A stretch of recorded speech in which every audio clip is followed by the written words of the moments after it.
श्री शिवाय नमस्तुभ्यम।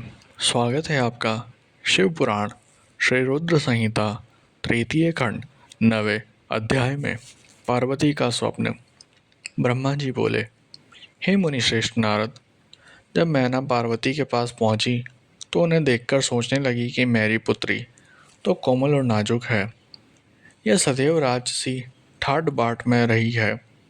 दुख और कष्टों को सहना तो दूर की बात है, इनके बारे में भी यह सर्वथा अनजान है। पार्वती को उन्होंने बड़े ही लाड़ और प्यार से पाला है, तब कैसे मैं अपनी प्रिय पुत्री को कठोर तपस्या करने के लिए प्रेरित कर सकती हूँ। यही सब सोचकर मैना अपनी पुत्री से तपस्या के लिए कुछ नहीं बोल सकी।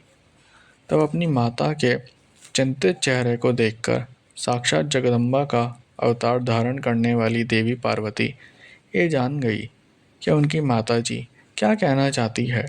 तब सब कुछ जानने वाली देवी भगवती का साक्षात स्वरूप पार्वती बोली, हे माता, आप यहाँ कब आई? आप बैठिए माता।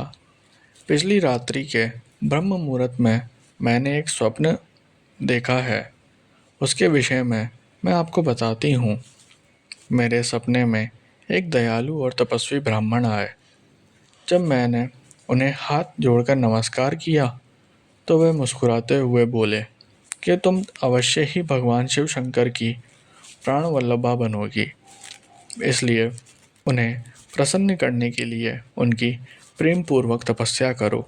ये सुनकर मैना ने अपनी पुत्री के सिर पर प्रेम से हाथ फेरा और अपने पति हिमालय को वहाँ बुलाया।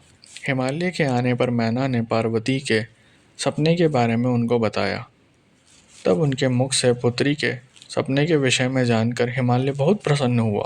तब वह अपनी पत्नी से बोला, प्रिय मैना, मैंने भी पिछली रात को एक सपना देखा था।